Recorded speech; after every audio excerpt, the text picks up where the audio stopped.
আলেমগণ এত ওয়াজ নসিহত করেও ফজরের নামাজে তোমাদেরকে ঘুম থেকে তুলতে পারলো না। বিশ্বকাপ ফুটবল শুরু হয়ে গেছে, আমাদের দেশের পতাকার চেয়ে অন্য দেশের পতাকা বড় হয়ে আমাদের দেশে উঠবে, এটা তো আমি ব্যক্তিগতভাবে সমর্থন করতে পারি না। বিনোদন করতে তোমাকে ইসলাম নিষেধ করে নাই, তবে সেই বিনোদনের মধ্যে সীমারেখা আছে। বিসমিল্লাহি ওয়া আলা মিল্লাতি রাসূলিল্লাহ বলে আমরা চাই সেটা, কিন্তু তোমরা শয়তানের ভাই হবে কেন? ওই সাম্রাজ্যে কোনো নতুন মহিলা আসলে কোনো পুরুষের সাথে, সেই মহিলাকে ওই বাদশার পক্ষ হতে ছিনিয়ে নেওয়া হয়। বর্ষাবরণের নাম দিয়ে নারী পুরুষের অবাধ মেলামেশা। সকলের খেদমতে নতুন বছরের মোবারকবাদ। পাশাপাশি মহান আল্লাহর দরবারে ফরিয়াদ, আল্লাহ তাআলা এই নতুন বছরটি আমাদের জন্য বরকতময় করে দিন, আমিন। বছর যাবে, বছর আসবে, এভাবে আমাদের হায়াত শেষ হয়ে যাবে। কিন্তু হিজরি বৎসরের এই প্রথম মাস যেটা মুহররম, এই মাস আল্লাহর কাছে সম্মানিত, এবং এই মাসকে ইজ্জত করলে, এই মাসকে সম্মান করলে তার জন্য আল্লাহর পক্ষ থেকে পুরস্কারের ঘোষণা এসেছে, সুবহানাল্লাহ। কিন্তু আমার ধারণা যদি ভুল না হয়, আমাদের অধিকাংশ এখানে উপস্থিত কিছু মুরব্বী ছাড়া, কিছু বয়স্ক মুরব্বী ছাড়া বেশিরভাগ, আর বিশেষত যারা বর্তমান ওর জেনজি যুবক শ্রেণীর, এদের খবরও নাই নতুন একটি বছর শুরু হয়েছে, নাউজুবিল্লাহ। আশা করি কথাটা ভুল বলি নাই। আর এখন যে অবস্থা শুরু হয়েছে, বিশ্বকাপ ফুটবলের যে উন্মাদনা, এটাকে আমি উৎসাহ বলবো না। একটা বলা হয় উৎসাহ, আর একটা হয় উন্মাদনা। আমাদের দেশে বিশ্বকাপ নিয়ে যেটা হয় সেটা হচ্ছে এক ধরনের উন্মাদনা, পাগলামি, নাউজুবিল্লাহ। কোথায় বিশ্বকাপ হচ্ছে, কোথায় আমরা? না আছে আমাদের সেখানে কোনো অংশগ্রহণ, না আমাদের কোনো খেলোয়াড়। কিন্তু আমাদের ছেলেরা এই বিশ্বকাপের জন্য যেভাবে উন্মাদ হয়ে যায়, এই উন্মাদনা এটা খারাপ। এবং যুবকরা এখন দেখা যাবে অনেকে মনে মনে আমার উপরে রাগ করবে, ভুল বুঝবে। না, ভুল বুঝার কথা নয়। বাবাজিরা, তোমরা তো আমাদের ছেলে, আমরা তোমাদের ভালো চাই। তোমরা শত উন্মাদ হয়ে যাও বিশ্বকাপের জন্য, ইচ্ছা মতো পতাকার পর পতাকা লাগাও, হাসি ঠাট্টা আনন্দ উদযাপন করো। আমার কোনো 1 টাকা পরিমাণের কোনো ক্ষতি নেই। আর এগুলি যদি বাদ দাও, আমার 50 পয়সার কোনো উপকারও নাই। কিন্তু বাধ্য হয়ে বলছি, এজন্য এগুলির মাধ্যমে তোমরা তোমাদের আমল নামাকে, তোমাদের জীবনকে তোমরা ধ্বংস করে দিচ্ছ, নাউজুবিল্লাহ। তোমাদেরকে বাঁচানোর জন্য বলছি এগুলি।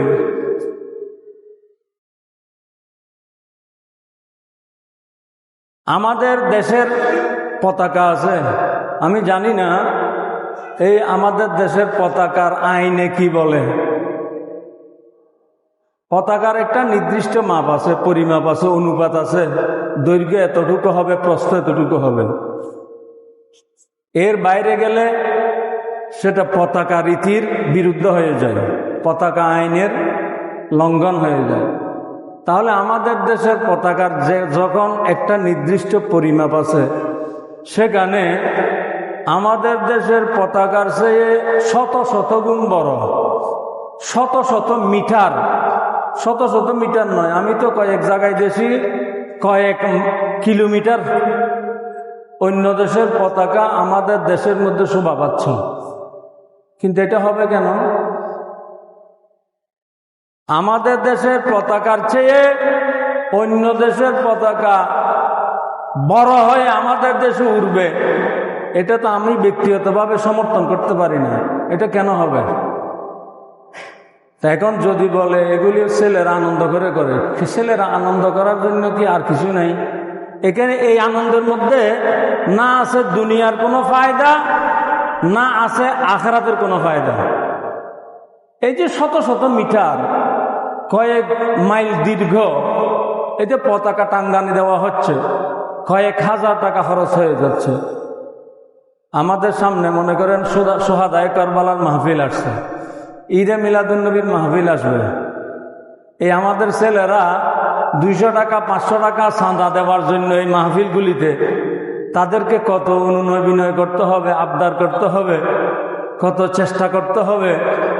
অনেক কষ্টে তারা কিছু চাঁদা দেবে সোহাদায়ে কারবালার জন্য, ঈদে মিলাদুন্নবীর জন্য। কিন্তু এখানে এই দীর্ঘ পতাকা টাঙ্গানোর জন্য কেউ অনুরোধও করে নাই, অনুযোগও করে নাই, অনুরোধও করে নাই, কিছুই করে নাই। পকেটের টাকা খরচ করে হাজার হাজার টাকা নষ্ট করে দেওয়া হচ্ছে, নাউজুবিল্লাহ। এখন কথা হলো এর মাধ্যমে ফায়দাটা কি হচ্ছে? এটা তো একান্তই একেবারে অপচয়। এই অপচয়ের পিছনে না দুনিয়ার কোনো উপকারিতা আছে, আখিরাতের তো কোনো উপকারিতা নাই হই। তো যে জিনিসের মধ্যে দুনিয়ার কোনো উপকারিতা নাই, আখিরাতের কোনো ফায়দা নাই, সেটাই সেই কাজে যে টাকা খরচ করা হবে সেই টাকাটা হচ্ছে অপচয় করা, অপব্যয় করা। এই অপব্যয় যারা করে তাদেরকে আল্লাহ কি বলেছেন? আমার কথা নয়, ইন্নাল মুবাজ্জিরিনা কানু ইখওয়ানাশ শায়াতিন। যারা অপচয় করে, যারা অপব্যয় করে, তারা শয়তানের ভাই, নাউজুবিল্লাহ। তো আমরা ছেলেরা, তোমরা তো আমাদের ছেলে, আমরা তোমাদেরকে আমাদের ছেলে রাখতে চাই, তো তোমরা শয়তানের ভাই হতে চাও কেন? তো আমরা যে কথাগুলি বলছি এগুলি সেজন্য বলছি, তোমরা আমাদের ছেলে, মুসলমানের ছেলে, মুসলমানের ঘরে জন্ম নিয়েছ, মুসলিম হিসেবে বেঁচে থাকো, মুসলিম হয়ে তুমি দুনিয়া থেকে বিদায় নাও। তোমাকে আমরা, যারা তোমাদেরকে বিদায় দেবে তারা যাতে তোমাদেরকে বিদায় দিতে পারে বিসমিল্লাহি ওয়া আলা মিল্লাতি রাসূলিল্লাহ বলে, আমরা চাই সেটা। কিন্তু তোমরা শয়তানের ভাই হবে কেন? শয়তানের ভাই হয়ে তোমরা জাহান্নামী হয়ে যাবে, নাউজুবিল্লাহ।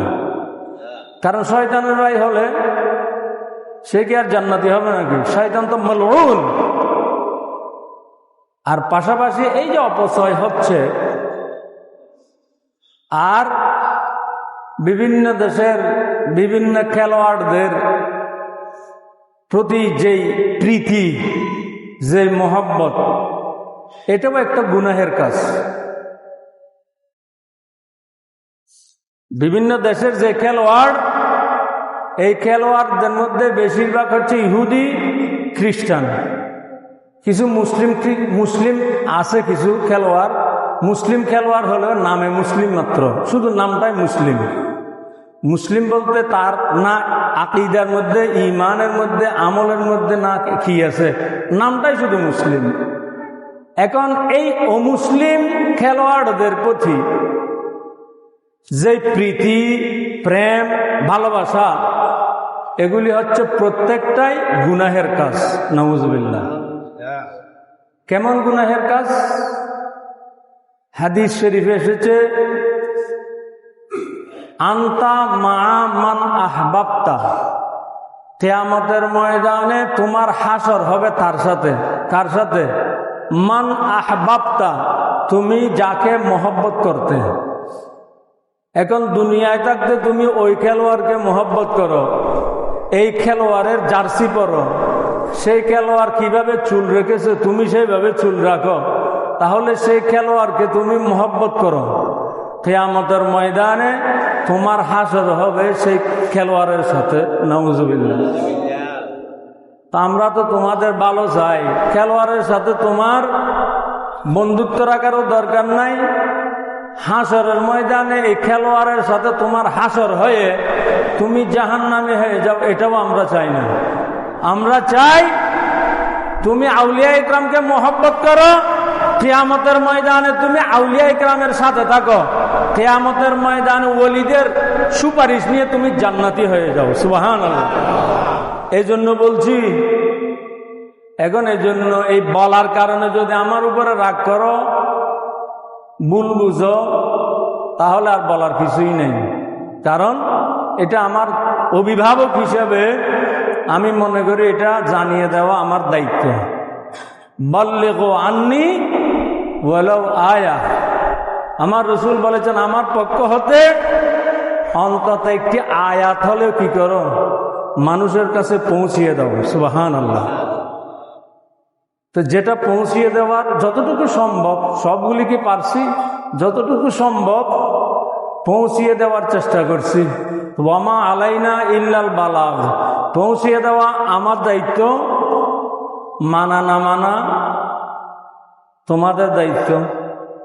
আল্লাহ যদি নসিব ভালো রাখে, আশা করা যায় মেনে সত্যিকারের মুসলমানের ছেলে হয়ে একটা জান্নাতি পরিবেশের মধ্যে জীবন যাপন করতে পারবে। আল্লাহ সেই তৌফিক দান করুন, আমিন।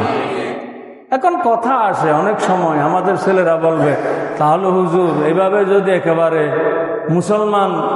মুসলমানের ঘরে জন্ম নিয়েছি, ঠিক আছে, তো আমি নামাজও পড়ি, মাঝে মধ্যে রোজাও রাখি, আল্লাহও মানি, রসুলও মানি, অলিও মানি, আউলিয়া ইকরামের সাথে আমার মহব্বতও আছে, তো কিছু বিনোদনকে একটু এদিক ওদিক করতে পারবো না?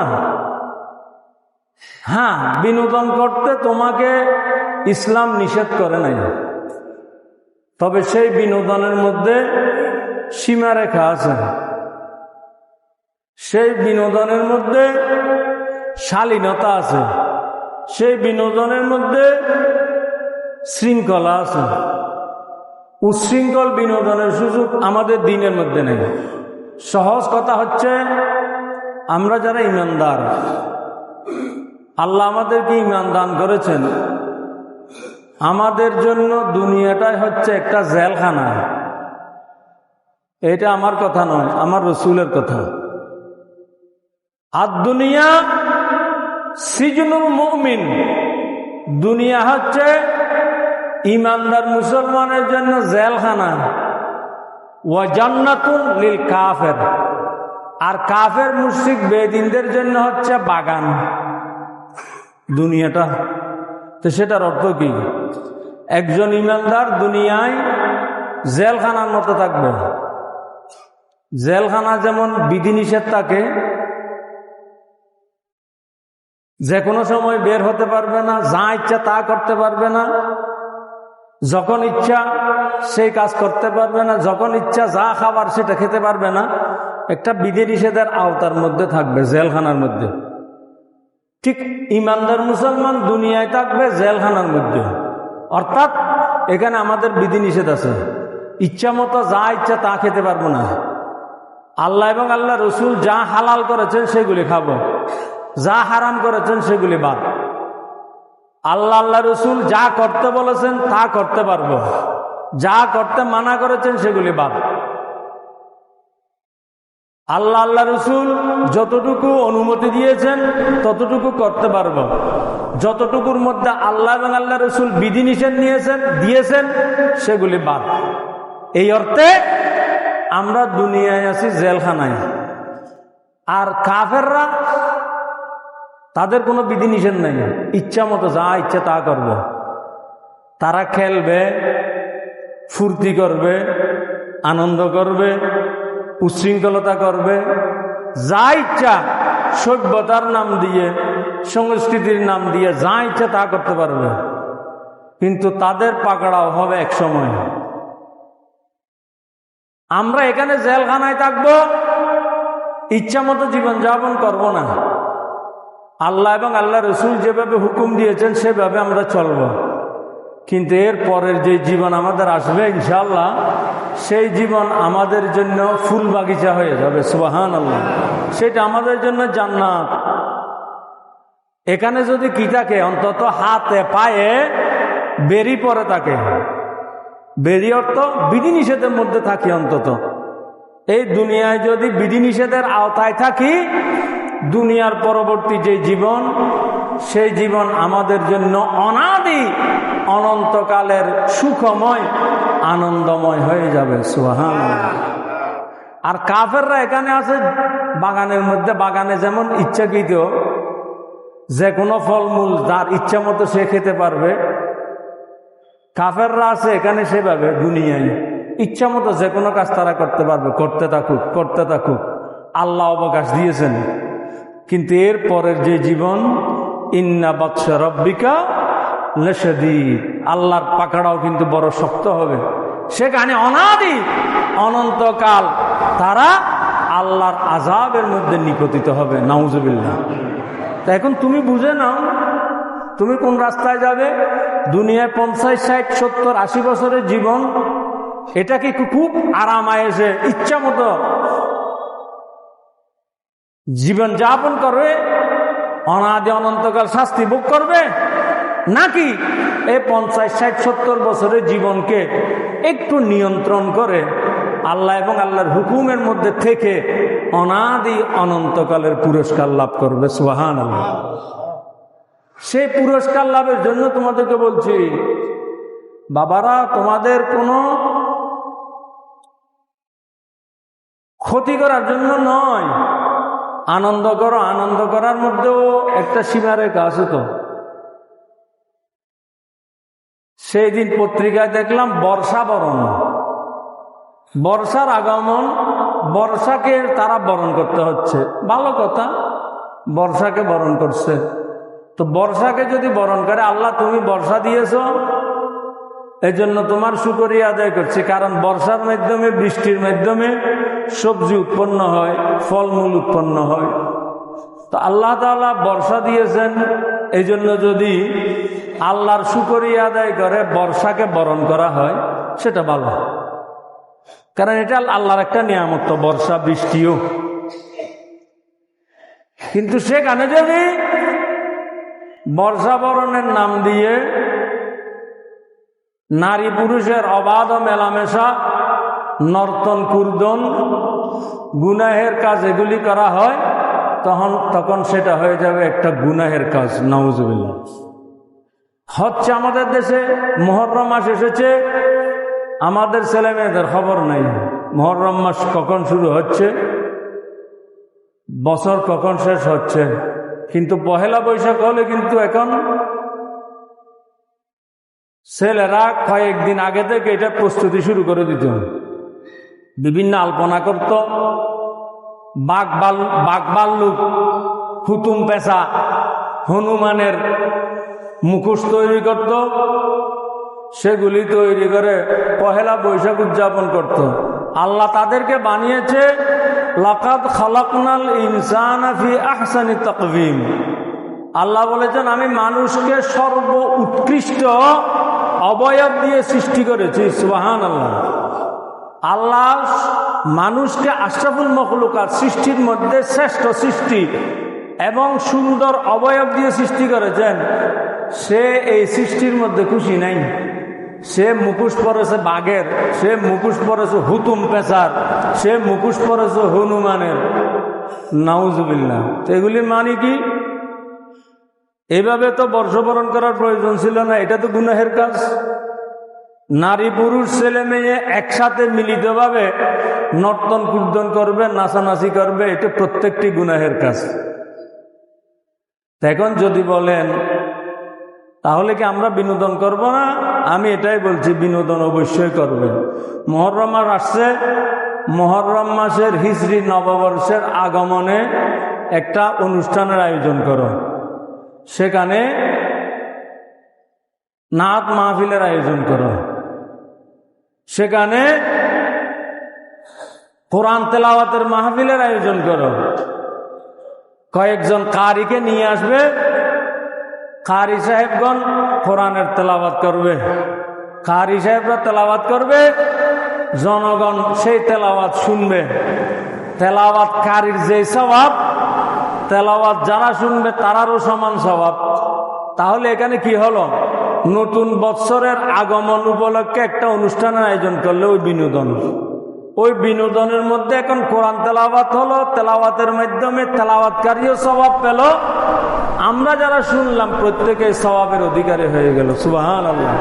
এই ধরনের বিনোদন করো, অসুবিধা কোথায়? নাতের অনুষ্ঠান করো, আমার রসুলের জিকির হবে, যারা জিকির করবে তারা স্বভাব পাবে, যারা অনুষ্ঠান উপস্থিত থেকে জিকিরের মাহফিল শুনবে তারাও স্বভাব প্রাপ্ত হয়ে যাবে। সুবহানাল্লাহ। বিনোদন এভাবে করো। ঘরে স্ত্রী আছে, স্ত্রীকে নিয়ে পর্দা সহকারে কোথাও বেড়াতে যাও, কেউ মানা করবে? শরীয়তের কোন আলেম বলবে স্ত্রীকে নিয়ে পর্দা সহকারে বেড়াতে যাওয়া গুনাহের কাজ? বলবে না। নবীরাও করেছেন, বিবিদেরকে নিয়ে বিভিন্ন জায়গায়, যেমন হজরত ইব্রাহিম আলাইহিস ইসলামের তো প্রসিদ্ধ ঘটনা শুনেন নাই? হজরত ইব্রাহিম আলাইহিস ইসলাম তার আপন বিবি হজরতে হাজেরা রাদিয়াল্লাহু আনহাকে নিয়ে কোথাও যাচ্ছিলেন। যাওয়ার সময় তখন তো এক ধরনের অসভ্য জাতি ছিল, একটা সাম্রাজ্য অতিক্রম করছিলেন। তিনি খবর পেলেন ওই সাম্রাজ্যে কোনো নতুন মহিলা আসলে কোনো পুরুষের সাথে, সেই মহিলাকে ওই বাদশার পক্ষ হতে ছিনিয়ে নেওয়া হয়। ছিনিয়ে নিয়ে ওই মহিলার সাথে বদমাশি করা হয়। ওই বাদশা সে মহিলার সাথে বদমাশি করে, নাউজুবিল্লাহ। এটা রীতি ছিল আর কি। এখন ইব্রাহিম আলাইহিস সালাম আপন বিবিকে নিয়ে এখন বের হয়েছেন, ওই সাম্রাজ্যের কাছে চলে এসেছেন। এখন খবর পেলেন এই অবস্থা, এখন কি করবেন? আপন বিবি, এই বিবিকে যদি এই বাদশার হাতে কিভাবে তুলে দেবেন? একজন নবীর গায়রত তো এটা পছন্দ করছে না। তবে সুখের কথা হলো ওই দুষ্ট বাদশার আবার একটা ভালো চরিত্র ছিল। সেটা কি? কারো সাথে যে মহিলা থাকত, সেই মহিলা যদি স্ত্রী হয়, ওই পুরুষের স্ত্রী হয়, তাহলে তাকে ছিনিয়ে নিয়ে তার সাথে বদমাশি করত। কিন্তু যদি বোন হয়, মেয়ে হয় অথবা মা হয়, তাহলে তার সাথে বদমাশি করত না, তাকে ছেড়ে দিত। হযরত ইব্রাহিম আলাইহিস সালাম এই খবর পেয়ে গেলেন। বাদশা বদমাইশ সত্য, কিন্তু পুরুষের সাথে যে মহিলা থাকে, সেই মহিলা যদি স্ত্রী হয় তাহলে তার সাথে বদমাশি করে, কিন্তু সে যদি বোন হয়, মেয়ে হয় অথবা মা হয়, তাহলে তার সাথে কোনো বদমাশি করে না, তার সাথে ভালো আচরণ করে। এটা হযরত ইব্রাহিম আলাইহিস সালাম খবর পেলেন। তখন একটা কৌশলের অবলম্বন করলেন হযরত ইব্রাহিম। এটা ঘটনা বিস্তারিত বর্ণনা করলে অনেক লম্বা ঘটনা, কোনো এক সময় হলো হয়তো এই বিষয়টা আলোচনা করব। এটাকে আরবিতে তারিদ বলা হয়, তারিদ অথবা তাওরিয়া, একটা কৌশল অবলম্বন। এখন বাদশার লোকেরা আসলো, ইব্রাহিম আলাইহিস সালাম এবং তার স্ত্রীকে জব্দ করে ফেললো, বন্দি করলো। বন্দি করে জিজ্ঞাসা করলো ইব্রাহিমের কাছে, হে ইব্রাহিম, তোমার সাথে এটা কে? ইব্রাহিম আলাইহিস সালাম বললেন, হাযিহি উখতি, ইনি আমার বোন। যখন বোন বললেন, তখন ওই বাদশার কর্মীরা হযরত ইব্রাহিমকে ছেড়ে দিলেন, কারণ বোনের সাথে বাদশা কি করে না, বদমাশি করে না। সেই যাত্রায় হযরত ইব্রাহিম আলাইহিস সালাম স্ত্রীকে নিয়ে সসম্মানে ফিরে যেতে পারলেন। সুবহানাল্লাহ। তাহলে এখানে হযরত ইব্রাহিম বোন বললেন কেন স্ত্রীকে?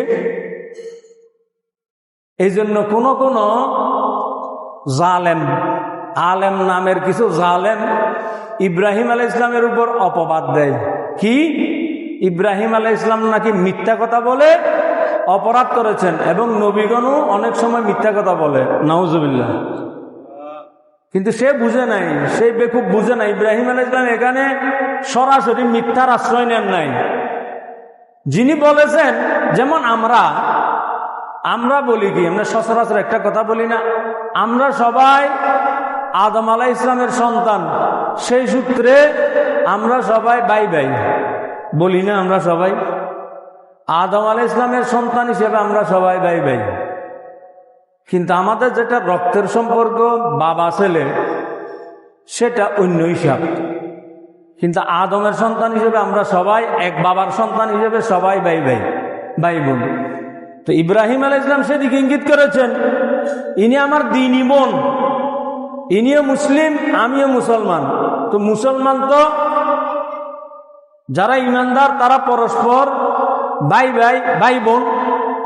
এই দৃষ্টিতে হযরত ইব্রাহিম আলাইহিস সালাম তাকে বোন বলেছেন, অথবা আদম আলাইহিস সালামের সন্তান হিসেবে সবাই আমরা ভাই বোন, সেই দৃষ্টিতে ইব্রাহিম আলাইহিস সালাম ভাই বোন বলেছেন। এই যাত্রা ইব্রাহিম আলাইহিস সালাম এখানে তারিদ বা তৌরিয়া একটা কৌশলের অবলম্বন করেছেন, সরাসরি কোনো মিথ্যা কথা বলেন নাই। সুবহানাল্লাহ। তা আমি যেটা বলতে চেয়েছিলাম সেটা হচ্ছে, স্ত্রী নিয়ে পর্দা সহকারে বেড়াতে যাওয়া এটা কোনো গুনাহের কাজ না, খারাপ না। এটা নবীগণও করেছেন, আমি সেটা বলছি। তবে কি করতে হবে? পর্দা সহকারে। বেপর্দা স্ত্রী নিয়ে, যুবক মেয়ে নিয়ে ঘুরাফেরা করা, এটা আবার দয়ুস। এটা হচ্ছে দয়ুসের লক্ষণ। স্ত্রীদেরকে বেপর্দা চালানো, নিজের মেয়েরা বড় হয়ে গেছে, যুবতী হয়ে গেছে, তাদেরকে বেপর্দা চালানো, এটা দয়ুসের লক্ষণ। তো দয়ুসের ব্যাপারে হাদিস শরীফ এসেছে কি, আর দয়ুসু লা ইয়াদখুলুল জান্নাত, দয়ুস ব্যক্তি জান্নাতে প্রবেশ করতে পারবে না। নাউজুবিল্লাহ।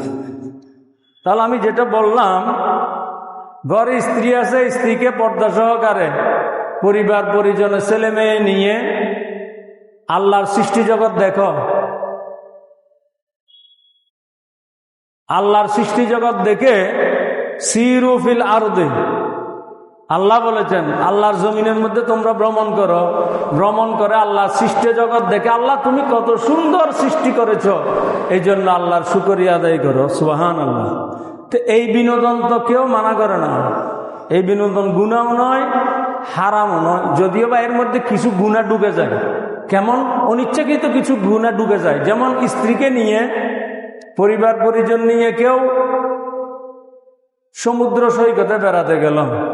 এখন আমার স্ত্রী, আমার ছেলে মেয়েরা পর্দার মধ্যে আছে, আমি সমুদ্র সৈকত উপভোগ করছি, কিন্তু আশেপাশে অনেক বেপর্দা মহিলা আছে।